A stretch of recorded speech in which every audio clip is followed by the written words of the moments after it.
Halo semua, selamat datang kembali di channel YouTube saya, Charles Lee. Pada kesempatan kali ini saya akan membahas tentang IHSG kita, kemudian beberapa saham big caps-nya kita. Mungkin teman-teman sudah tahu ya, atau mungkin merasa bahwa IHSG kita kok beberapa hari ini mengalami penurunan. Ada apa? Apakah data inflasinya tinggi atau apa penyebabnya? Tonton video ini sampai habis, saya akan membahas atau memberikan review atau gambaran tentang IHSG dan beberapa saham big caps-nya kita. Apa saja, ada BBCA, BBRI, BBNI, BMRI, TLKM, Telkom, dan GoTo, seperti itu. Jadi mungkin pembahasan dalam video kali ini mungkin akan sedikit panjang, seperti itu. Buat teman-teman yang baru join atau baru mampir ke channel YouTube saya ucapkan selamat datang, selamat menonton. Semoga informasi yang saya sampaikan melalui video-video yang saya buat bisa bermanfaat buat teman-teman dalam membantu pengambilan keputusan. Buat teman-teman yang sudah like, share, dan subscribe channel YouTube saya ucapkan terima kasih banyak atas support dan dukungannya sehingga channel ini bisa berkembang sampai sejauh ini. Oke, tanpa berpanjang lebar, kita langsung masuk ke pembahasan. Kenapa saya penting membahas untuk pergerakan IHSG dan beberapa saham big caps? Karena menurut saya pribadi ada tanda-tanda bahwa IHSG ini akan melanjutkan penurunan.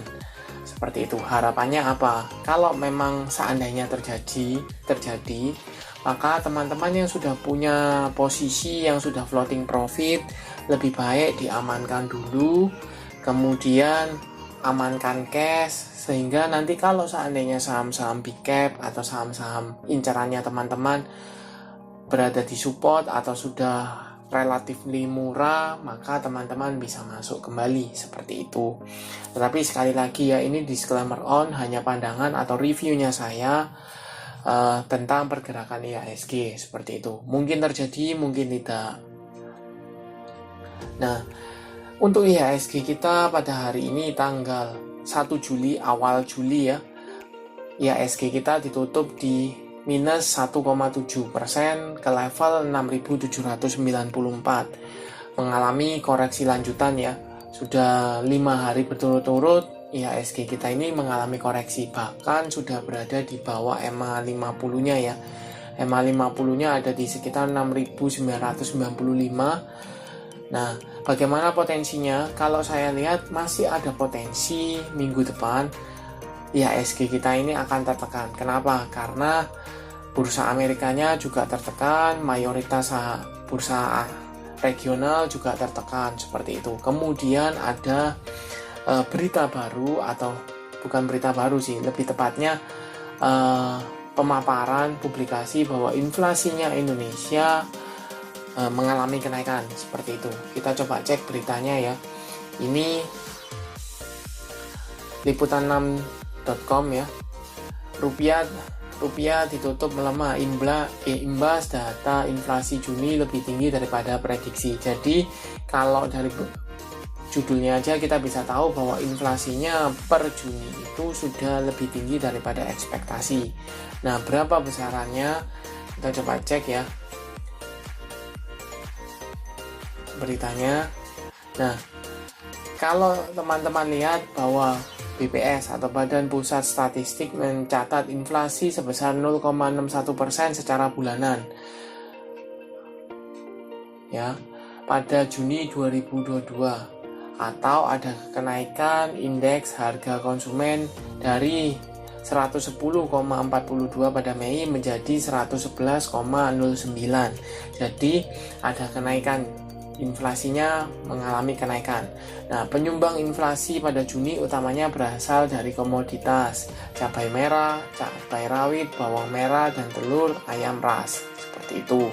Nah, yang lebih mengkhawatirkan adalah adapun inflasi secara year on year atau tahunan tercatat sebesar 4,35%, atau menjadi inflasi tertinggi sejak Juni 2017 dengan inflasi 4,37%. Jadi secara inflasi year on year-nya Indonesia berada di level sekitar 4,35%, lebih tinggi daripada ekspektasi yaitu sekitar 3%-an. Nah, seperti itu. Jadi ini apakah menjadi tanda-tanda bahwa indeks kita mengalami koreksi lanjutan atau tingkat suku bunga dari Bank Indonesia akan dinaikkan untuk menyetabilkan inflasinya, seperti itu. Nah, kita bisa lihat nanti seperti itu. Nah, kalau kita kembali ke chartnya IHSG kita, IHSG masih ada supportnya ya, ada support di sekitar 6.742, itu di support EMA 200-nya. Kemudian ada support psikologis juga di sekitar 6.700, maksimal 6.700 ya, di area sana. Kenapa? Takutnya dia akan membentuk shadow retest ke EMA 200 dengan shadow di bawah atau di sekitar 6.700. Nah, harapannya adalah IHSG kita mampu tertahan di level tersebut, seperti itu. Nah, buat teman-teman, atau bagaimana kalau seandainya IHSG kita ini breakdown dari 6.700? Kalau dia sudah breakdown, sebenarnya ini sudah patah tren, uptrendnya sudah patah ya, masih cenderungnya sideways. Tetapi kalau menurut saya, seandainya dia breakdown dari 6.700, maka ada potensi dia untuk retest ke sekitar 6.600 bahkan 6.500-nya di sini. Jadi adalah support secara psikologis itu di sekitar 6.500 untuk IHSG kita. Kalau seandainya dia breakdown dari 6.700 bahkan sampai ke 6.500, maka dia IHSG akan mulai masuk ke fase downtrend ya. Didukung apa? Garis MACD yang mengarah ke bawah. Berarti tekanan jualnya cukup tinggi untuk IHSG. Kemudian kalau teman-teman cek, mungkin saya salah ya, teman-teman bisa koreksi bahwa net sell-nya asing terus ada ya, terus keluar, outflow-nya asing terus keluar, seperti itu dari bursa Indonesia. Ini tanda-tanda mungkin akan ada koreksi lebih dalam, seperti itu. Jadi saya menyarankan kalau memang teman-teman sudah punya floating profit, lebih baik amankan dulu, amankan cash. Ketika nanti dia sudah mengalami penurunan yang cukup dalam atau sudah relatif murah, teman-teman bisa ambil kembali, seperti itu. Nah, saya kira cukup ya untuk IHSG. Kita coba konfirmasi ke beberapa saham big caps-nya kita. Salah satunya kita coba BBCA. Nah, untuk BBCA saya akan bahas secara singkat ya. Untuk BBCA sendiri ini sebenarnya sudah patah trend uptrendnya ya. Cenderungnya untuk secara minor ini masih sideways di antara 7.300 sampai dengan level 8.000 ya. Seperti itu. Nah, kalau teman-teman lihat ini sudah BCA ini sudah di bawah EMA 200-nya ya, di sekitar 7.425 seperti itu. Kemudian garis MACD juga mengarah ke bawah ya, sudah mengarah ke bawah. Kalau seandainya saham BBCA ini tidak mampu bertahan di support kuatnya 7.300, maka potensi untuk melanjutkan penurunan masih ada. Kemana arahnya? Ke level sekitar 7.000, level psikologis, seperti itu. Nanti kita akan bahas secara broker summary-nya ya, seperti itu. Jadi bagaimana potensinya? Tinggal tunggu saja apakah saham BBCA ini mampu tertahan di 7.300 atau tidak. Kalau seandainya tertahan, maka ada potensi untuk pantulan minimal ke 7.500 is oke lah, masih mungkin. Tapi mengingat bahwa IHSG kita ada kecenderungan untuk melanjutkan penurunan, maka menurut saya pribadi agak berat untuk saham BBCA mantul ya atau bertahan, seperti itu. Kita lanjut ke saham kedua, kita coba lihat BBRI. Jadi beberapa big caps ya, kita coba ke beberapa big caps. Untuk BBRI tanggal sekarang ya, tanggal 1 Juli 2022 sudah breakdown dari support kuat di 4200. Sebenarnya dari kemarin sih sudah breakdown, tapi sekarang sudah dikonfirmasi breakdown dari support kuat di 4200, sudah di bawah EMA 200, menunjukkan dia sudah patah trend. Seperti itu. Cenderungnya kalau secara mayor masih sideways di range antara 4000 sampai dengan 4600, seperti itu. Tetapi kalau teman-teman misalnya mau entry, apa yang harus dilakukan? Sebaiknya wait and see dulu, tunggu saja apakah saham BBRI ini akan mampu untuk naik kembali di atas 4200. Kalau seandainya mampu, IHSG-nya mendukung, kondisinya sudah mulai kondusif, teman-teman baru bisa entry ya. Tapi kalau tidak, teman-teman mending tunggu saja di sekitar level 4000 atau under 4000, seperti itu. Itu untuk BBRI. Kalau dilihat volume, memang ada ya, volume harian ada, tetapi garis MACD mengarah ke bawah, mengindikasikan tekanan jualnya cukup tinggi. Kita lanjut ke BMRI, Bank Mandiri.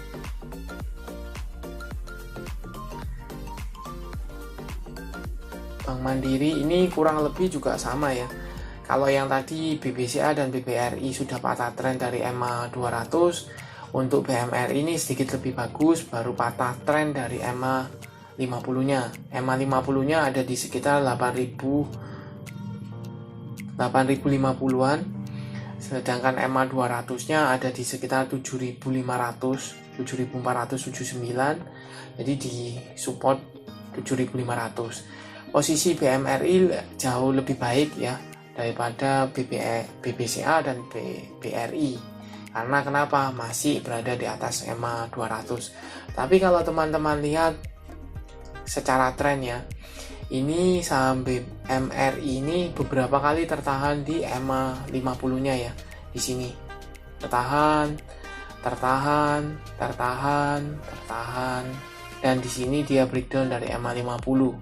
Jadi sebenarnya dilihat secara tren saja jelas bahwa saham BMRI ini sudah patah tren, uptrendnya seperti itu. Cenderungnya masih sideways, tapi bukan lagi uptrend, seperti itu.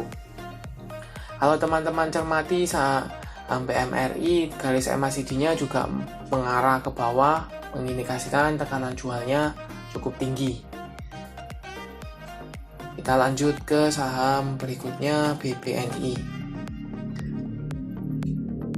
Sekali lagi ya, saya mungkin akan membahasnya secara singkat, overall saja. Kenapa? Karena video ini mungkin agak panjang ya, karena membahas beberapa saham big caps-nya, kemudian forecast untuk IHSG, seperti itu.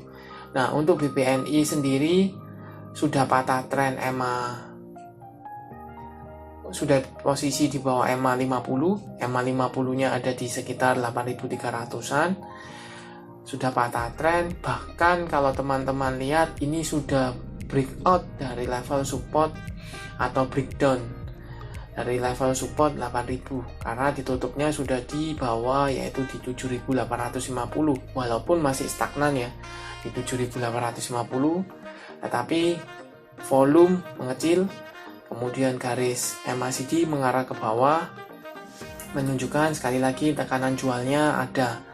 Kalau teman-teman cermati, ini sudah nggak uptrend kembali, sudah nggak uptrend, cenderungnya mulai sideways, seperti itu. Nah, bagaimana untuk BBNI? Kalau menurut saya ada support juga di sekitar 7.500.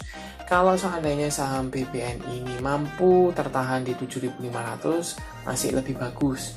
Tapi kalau seandainya dia gagal bertahan di 7.500, maka ada potensi ke area supportnya, yaitu di sekitar 7.000 level psikologisnya, seperti itu. Kita lanjut ke saham keempat ya, 5 PLKM.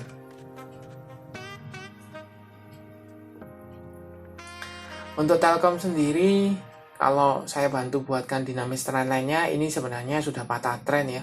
Dari uptrend, cenderungnya sekarang sudah sideways. Kalau teman-teman lihat, ini TLKM sudah confirm di bawah EMA 200 dan EMA 50-nya. Bahkan sekarang mencoba untuk bertahan di support level 4000. Di sini masih tertahan di level 4000. Kalau seandainya saham TLKM ini breakdown dari level 4000, kemana arahnya? Ada support di sekitar 3800. Tetapi sedikit lebih baik. Kenapa? Karena garis MACD-nya ini masih cenderungnya sideways, jadi masih bisa semoga saja masih bisa tertahan di level sekitar 4000-an.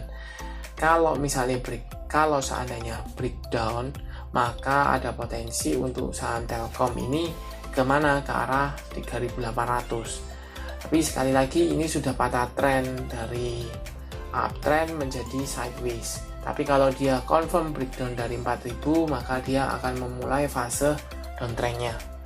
Seperti itu. Nah, kita lanjut ke saham terakhir, yaitu GoTo. Kenapa saya bahas GoTo juga? Karena ini juga akan berpengaruh besar terhadap pergerakan IHSG. Walaupun teman-teman bisa cek EMA-nya belum keluar ya, EMA 50-nya baru keluar di 335. Jadi belum bisa dianalisa via EMA. Tetapi kalau saya pribadi untuk GoTo ini belum mampu breakout dari level 400, malah dia masih tertahan mencoba supportnya di sekitar 380.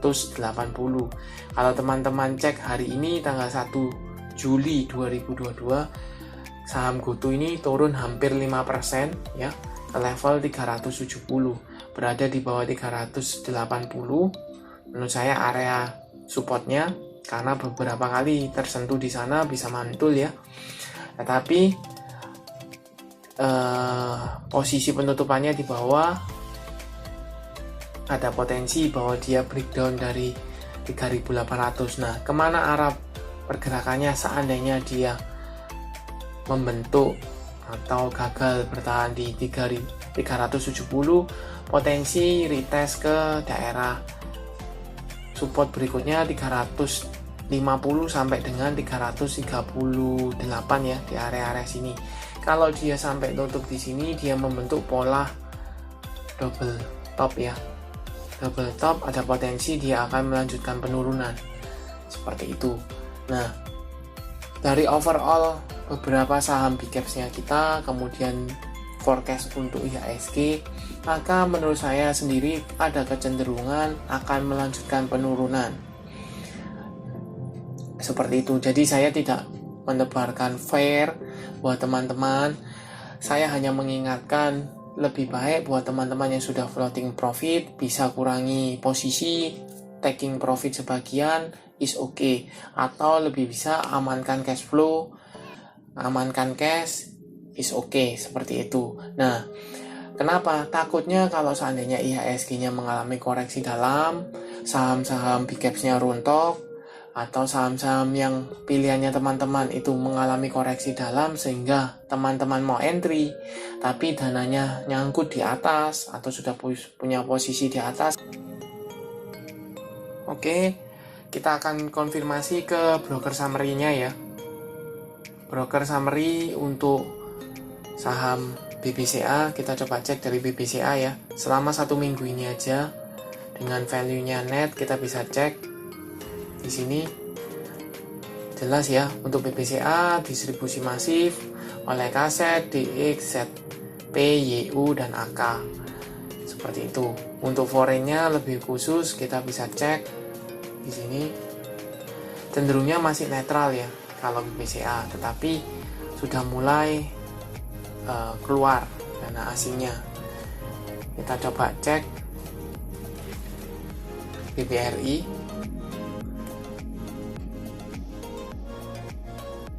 BBRI juga sama ya, distribusi oleh DX, KZ, YU, ZP, RX. Seperti itu. Kita coba cek foreign-nya.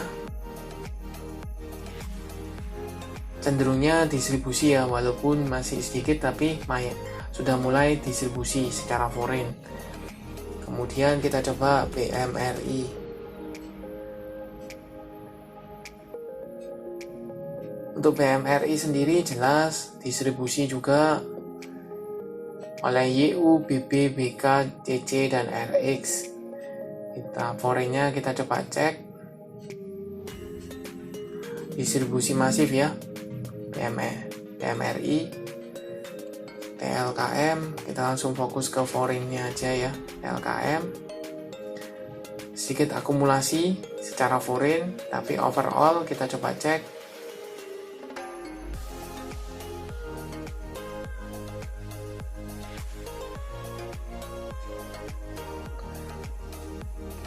Distribusi ya, tadi tanggal hari ini ya, tanggal 1-nya ada sedikit akumulasi, tapi overall selama 1 minggu ini distribusi masif ya.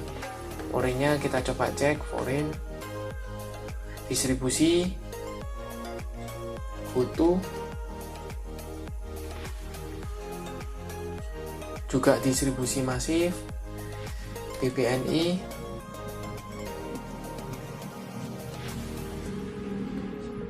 cenderung netral ya, cenderung netral. BBNI overallnya kita bisa lihat ya, distribusi. Jadi dari 6 saham big capsnya kita cenderungnya distribusi seperti itu, cukup masif. Asing mulai keluar juga, kemudian sudah patah tren dari uptrend menjadi sideways. Kemudian ada kecenderungan, masih ada kecenderungan, sudah mulai mengarah ke downtrend. Seperti itu. Oke, sekian untuk pembahasan untuk IHSG dan beberapa saham big capsnya kita. Jangan lupa like, share, dan subscribe channel YouTube saya, dan nantikan video analisa saham berikutnya. Terima kasih sudah menonton.